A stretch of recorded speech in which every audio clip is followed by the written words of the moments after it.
वैदिक युग 1500 से 600 ईसा पूर्व के दौरान प्रचलित समाज की संस्कृति और परंपराएं को वैदिक सभ्यता कहा जाता है। सिंधु घाटी सभ्यता के पतन के बाद सभ्यता की नई लहर ने सिंधु एवं गंगा के मैदान पर आर्यों के आगमन के रूप में हुआ। आर्य कौन थे?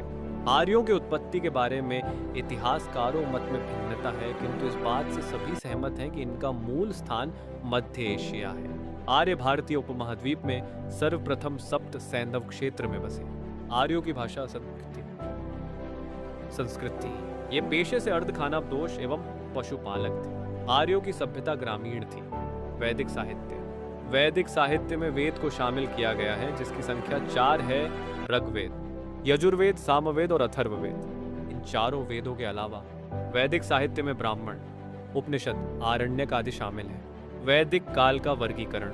वैदिक सभ्यता को सामान्यतः 2 भागों में विभाजित किया गया है। पहला पूर्व वैदिक काल जो 1500 से 1000 ईसा पूर्व तक था, जिसे ऋग्वैदिक काल के नाम से भी जाना जाता है। इसी काल में ऋग्वेद की रचना हुआ था।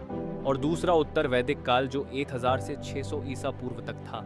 इसी काल में अन्य वैदिक साहित्यों की रचना हुआ था। पूर्व वैदिक युग में राजनीतिक संगठन। वैदिक काल में कुल राजनीतिक संगठन मूल इकाई थी। कई परिवार मिलकर एक ग्राम बनता था।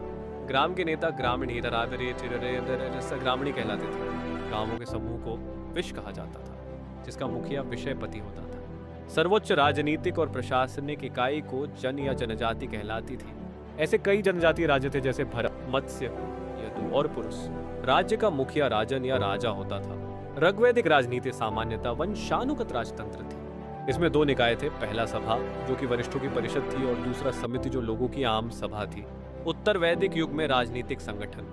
बड़े राज्यों के एकीकरण से महाजनपद या राष्ट्र का निर्माण हुआ, जिसके फलस्वरूप राजा की शक्ति बढ़ गई और उसने अपनी स्थिति को मजबूत बनाने के लिए राजसूय यज्ञ, श्वमेध यज्ञ, वाजपेय यज्ञ जैसे अनुष्ठान किए।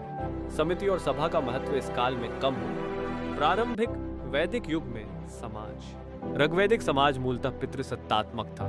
समाज की मूल इकाई ग्राम या परिवार थी, जिसका मुखिया गृहपति कहलाता था।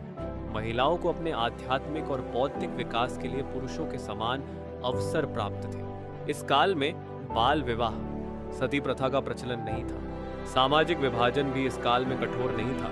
उत्तर वैदिक युग में समाज वर्ण व्यवस्था प्रचलित हो गई। समाज का 4 भागों में विभाजन हो गया। ब्राह्मण, क्षत्रिय, वैश्य और शूद्र। ब्राह्मण और क्षत्रिय अन्य की अपेक्षा उच्च स्थान रखते थे। महिलाओं को अब पुरुषों से कमतर और अधीनस्थ माना जाने लगा तथा वे सभाओं में भाग लेने का अपना राजनीतिक अधिकार भी खो दिए।